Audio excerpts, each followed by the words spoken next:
नमस्कार दोस्तों, मैं त्रिलोकनाथ पांडे पुनः आया हूं आपके समक्ष। आज हम लोग एक कहानी लेकर आए हैं। जी हाँ, और इस कहानी को प्रस्तुत करेंगी डॉक्टर मंजरी शुक्ला जी। जैसा कि आप जानते हैं कि इस कड़ी में हम लोग साहित्य सागर के अंतर्गत, अर्थात ये आईसीसी के अंतर्गत है, ये पाठ्य पुस्तक है साहित्य सागर। उसके भीतर जो गद्य श्रृंखला है उसके अंतर्गत एक कहानी हम लोग लेकर आते हैं हर सोमवार और बृहस्पतिवार। बिना समय बर्बाद किए मैं आमंत्रित करना चाहता हूं मंच पर, जी हाँ, डॉक्टर मंजरी शुक्ला जी को।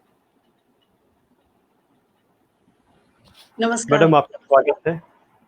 नमस्कार त्रिलोकनाथ जी। नमस्कार मैडम। मैम, ये हम जानना चाहते हैं कि आज आप कौन सी कहानी सुनाने जा रही हैं हमारे बच्चों को? हाँ, आज बहुत ही प्रसिद्ध लेखक हैं जैनेन्द्र कुमार जी। उनकी कहानी है अपना अपना भाग्य। आईसीएसई बोर्ड की अब वो ये कहानी मंच सुना। आपका। जी जी बिल्कुल, जी, स्वागत मैडम, ये मंच अब आपका है। स्वागत।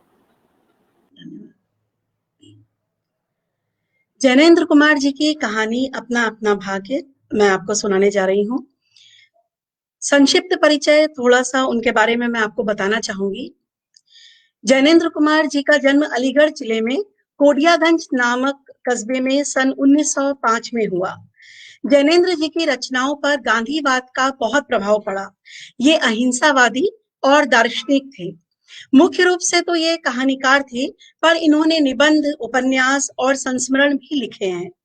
सुनीता, सुखदा, मुक्तिबोध इनके प्रसिद्ध उपन्यास, साहित्य का श्रेय और प्रेय, मंथन प्रसिद्ध निबंध संग्रह तथा फांसी, जय संधि, वातायन, नीलम देश की राजकन्या, एक रात, दो चिड़िया, पाजेब इनके प्रसिद्ध कहानी संग्रह हैं। इनकी कहानियों में कहानी कला को नया आयाम मिला है, जिसमें वर्णन और विवरण की अपेक्षा चिंतन और विश्लेषण की प्रधानता है। तो कहानी है अपना अपना भाग्य। बहुत कुछ निरुद्देश्य घूम चुकने पर हम सड़क के किनारे बेंच पर बैठ गए। नैनीताल की संध्या धीरे धीरे उतर रही थी। रुई के रेशे से, भाप से बादल हमारे सिरों को छू छू कर बेरोक घूम रहे थे। हल्के प्रकाश और अंधियारी से रंगकर कभी वे नीले दिखते, कभी सफेद, और फिर जरा अरुण पड़ जाते, जैसे हमारे साथ खेलना चाह रहे हों। 5, 10, 15 मिनट हो गए। मित्र के उठने का कोई इरादा न मालूम हुआ। मैंने झुंझला कर कहा, चलिए भी। अरे जरा बैठो। हाथ पकड़कर जरा बैठने के लिए जब जोर से बैठा लिया गया तो और चारा भी ना रहा। सनक से छुटकारा पाना आसान न था, और जरा बैठना भी जरा न था। चुपचाप बैठे तंग हो रहा था, कुड़ रहा था कि मित्र अचानक बोले, देखो वह क्या है। मैंने देखा कि कोहरे की सफेदी में कुछ ही हाथ दूर से एक काली सी मूर्ति हमारी तरफ आ रही थी। मैंने कहा, होगा कोई। 3 गज की दूरी से दिख पड़ा। एक लड़का सिर के बड़े बड़े बाल खुजलाता चला आ रहा था। नंगे पैर, नंगे सिर, एक मैली सी कमीज लटकाए है। पैर उसके न जाने कहां कहां पड़ रहे थे, और वह न जाने कहां कहां जा रहा था, कहां जाना चाहता था। न दायां था, न बायां था। पास की चुंगी की लालटेन के छोटे से प्रकाश वृत्त में देखा, कोई 10-12 साल का लड़का होगा। गोरे रंग का है, पर मैल से काला पड़ गया है। आंखें अच्छी हैं, बड़ी हैं, पर सूनी है। माथा जैसे अभी से झुर्रियां खा गया है।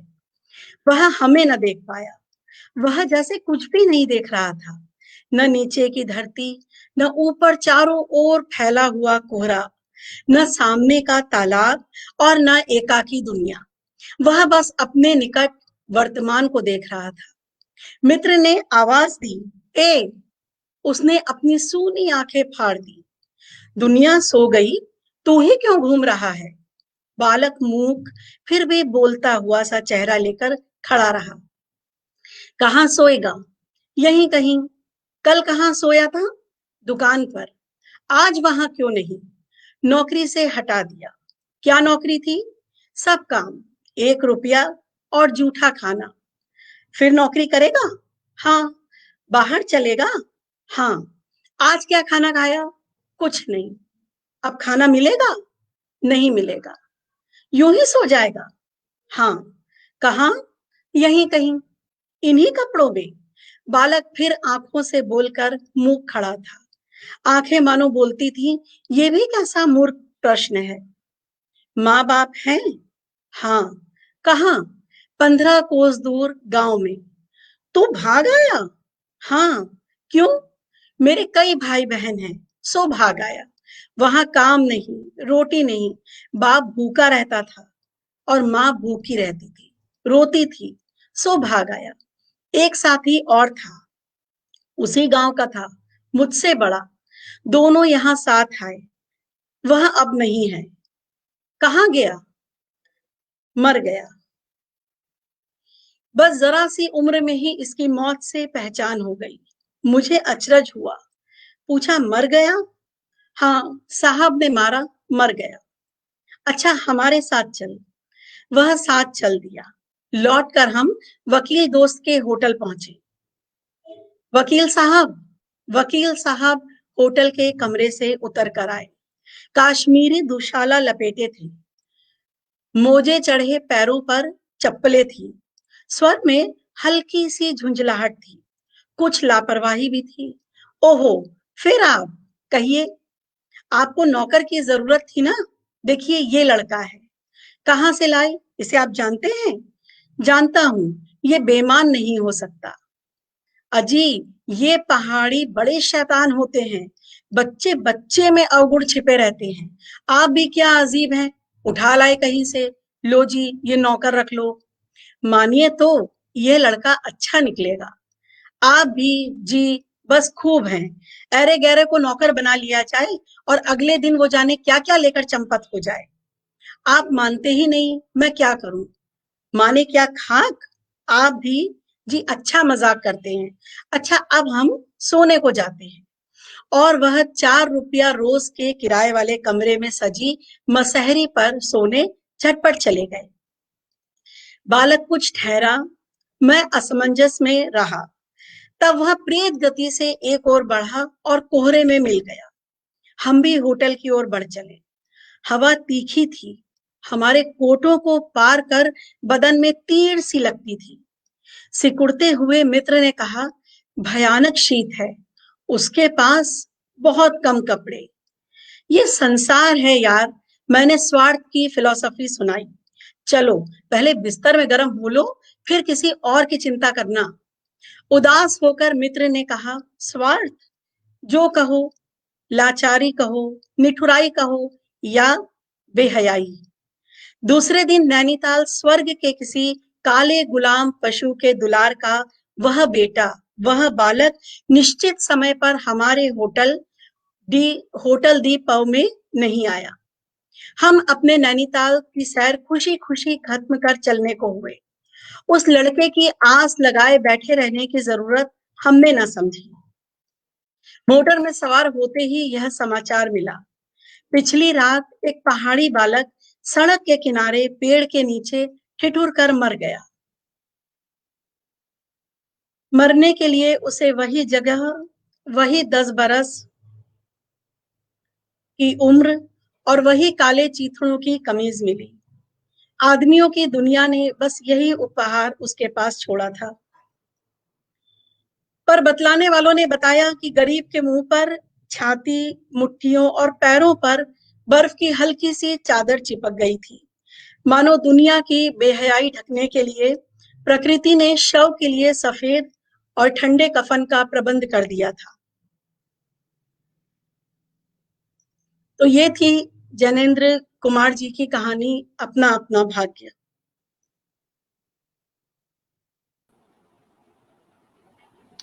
मैं देख रहा था आप काफ़ी भावुक हो रही थी और निश्चित तौर पे ये कहानी जो है कहीं न कहीं मानवीयता के उस चरण को भी अपने में समेटे हुए है, जहाँ पर हमें एहसास दिलाया जा रहा है कि भई अभी भी कहीं न कहीं हमसे भूल हो रही है, चूक हो रही है। जैसे कि जी कहानी हमारे सामने है मैडम, या ये बच्चों के लिए ख़ास करके इस कहानी का उद्देश्य जो है लेखक का क्या होगा, ये हम आपसे जरूर जानना चाहेंगे मैडम। कहानी पढ़ने के बाद मुझे ऐसा लगा कि हमारे समाज में देखा जाए तो बहुत सारी विषमताएं हैं। कुछ लोग बहुत अमीर हैं और कुछ बहुत गरीब हैं। और इसमें हमने देखा कि ये हम देखते हैं कि जो गरीब व्यक्ति होता है, जिसके पास अच्छे कपड़े नहीं होते हैं या पैरों में पहनने के लिए चप्पल नहीं होती है, उसको अपने आप बेईमान एक तरह से घोषित कर दिया जाता है, चोर घोषित कर दिया जाता है, जबकि जी। ऐसा नहीं होता। ये तो मानवीय गुण हैं जो अमीर और गरीब नहीं देखती। अमीर भी बेईमान हो सकता है, अमीर ईमानदार भी हो सकता है, उसी तरह से गरीब भी बहुत ईमानदार और बहुत बेईमान हो सकता है। तो सिर्फ लड़के की हालत देखकर बिल्कुल। उसको ये ठहरा देना कि इसमें बहुत सारे अवगुण हैं, ये चोर है, ये सामान लेकर चला जाएगा, इसको बोल दिया उसके मुंह के सामने और बच्चा आहत होकर वहां से ठंड में, जी जबकि उसके बिल्कुल। पास कपड़े भी नहीं थे, वो बिना कोई याचना के चला गया अपने स्वाभिमान के खातिर।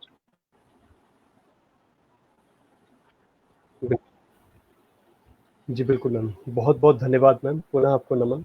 यहाँ पर भी मुझे वो दृश्य याद आता है जब हम लोग नेताजी का चश्मा पढ़ रहे थे, तो वहाँ पर भी हवलदार साहब थे, यहाँ पर भी लेखक जी हैं, परंतु अद्भुत स्थिति है। उस कहानी में भी देखें कि मतलब कि हवलदार साहब सिर्फ शब्दों से बयां कर पाते हैं, अश्रु बहाते हैं, और यहाँ पर भी देखा जाता है कि लेखक जो है सिर्फ शब्द ही प्रवाह करते हैं, वो अपने से कुछ निकाल कर उसे देते भी नहीं है। ये थोड़ा मुझे अजीब लग रहा था। और ऐसा क्यों? क्या ये इस ओर इंगित करना चाहते थे लेखक कि मानव समाज कुछ इस प्रकार से है कि जहां पर हम लोग शब्द दे सकते हैं, जी, सहानुभूति दे सकते हैं, सूत्रधार का काम कर रहे हैं। परंतु जहां जी जी वो बस हम लोग सूत्रधार का कह काम सकते कर हैं, रहे हैं, परंतु बता रहे हैं। जहां सही मायने में काम करने की बात है। बिल्कुल बिल्कुल बिल्कुल, बहुत बेहतरीन कहानी है। यहाँ पर किसी ने कहा है कि सच कहा मंजरी जी, गरीबी और अमीरी से आदमी के गुण और अवगुण नहीं पता चलता। हमारे फेसबुक फ्रेंड हैं, उन्होंने भेजा है और बहुत अच्छा लगा। कहानी के अंतर्गत बहुत कुछ सारी चीज़ें ऐसी हैं, समाज की कठोरता का चित्रण, बहुत सुंदर कहानी वाचन। गरीबी एक श्राप है, श्राप है तो इसे दूर किया जाए, और करने वाला कोई और नहीं, हम ही है, हमारा समाज है, और कोई नहीं कर सकता है। यहाँ पर बहुत सारी चीज़ें, यहाँ पर हमारे मित्र जो हैं फेसबुक पर हैं, लाइव हुए हैं, वो बता रहे हैं। बहुत बहुत धन्यवाद मैडम, पुनः आपको, आप जुड़ी हैं। मुझे पूर्ण विश्वास है कि आपके द्वारा किया गया वाचन बच्चों तक निश्चित तौर पे पहुंच रहा है, और हम लोग पहुंचा रहे हैं, शिक्षक हैं हम लोग, और विद्यार्थियों ने बहुत सराहना किया है और बहुत अच्छा लगा है उनको। पिछली जो है नेताजी का चश्मा उन्होंने सुना, बाकी सब सुना। मैं देख रहा हूँ कि आप अभी भी रो रही हैं, आंखों से अश्रुधारा बह रही है। क्या करें, कहानी है, कहानी यही, ये दिल को छूती है और ये सच्चाई है। ये मतलब सही माने में लेखक हैं, आप लेखिका हैं, आप बेहतर जानती हैं कि जब लेखक या लेखिका लिखता है तो वो उसे पहले खुद झेलता है, फिर उसे शब्दबद्ध करता है। और मैं आपको सुनता रहता हूँ कि आप जब कहानी लिखती हैं तो आप ना जाने कितनी बार आप स्वयं रोती हैं और कितनी बार बहुत भावुक है। निश्चित तौर पे वो कहानी वो दिखती है जब हम आपकी कहानियां पढ़ते हैं, और जैनेंद्र की कहानी उसी, बोला जाए उसी फ्रेम में है, उसी कैटेगरी में है। बहुत बेहतरीन कहानी है। उस बच्चे की मृत्यु, वो मृत्यु बच्चे की नहीं है, वो मुझे जो लगता है वो मानवीयता की मृत्यु है, मनुष्यता की मृत्यु है। कि एक बच्चा जो है, अब प्रकृति देखिए, प्रकृति की वो जो आखिरी जो वो उसने श्रद्धांजलि जो दी है, उसके ऊपर मुट्ठी भर जो है बर्फ कर दिया। प्रकृति हमेशा मनुष्य के साथ दो भाव नहीं करती, कभी नहीं करती है, परंतु मनुष्य ही मनुष्य के साथ दो भाव करता है, जबकि वो भी प्रकृति से जना हुआ है। खैर, ये कहानी है, पुनः होगी मुलाकात निश्चित तौर पे, और आपकी कहानी हम लोग सुनते रहेंगे। आपकी भी कहानी सुनना है और आपके मुख से सुनना है बच्चों के लिए कहानी। बहुत बहुत धन्यवाद मैम, पुनः आपको नमन। आप हमारे साथ जुड़ी हैं और जुड़ती रहती हैं, इसके लिए आपको पुनः नमन, इस मंच की तरफ से नमन। धन्यवाद मैडम, नमस्कार। दोस्तों, मुझे पूर्ण विश्वास है कि आप कहानियां सुन रहे हैं, और खास करके हमारे विद्यार्थीगण जो 10वीं कक्षा में है, आईसीसी से जुड़े हुए हैं, आपकी परीक्षा आसपास में है, तो ये सिर्फ आप लोगों के लिए किया जा रहा है। और हमारे साथ जुड़ रही हैं डॉक्टर मंजरी शुक्ला। ये हमारा सौभाग्य है, इस मंच का सौभाग्य है और हम सब का सौभाग्य है। कहानियाँ सुनना और सुनाना ये कला है। आइए पारंगत हों, सीखें किससे? जी हाँ, डॉक्टर मंजरी शुक्ला से। पुनः होगी मुलाकात इस बृहस्पतिवार। हम आएंगे एक नई कहानी के साथ। इजाजत दीजिए हमें। नमस्कार।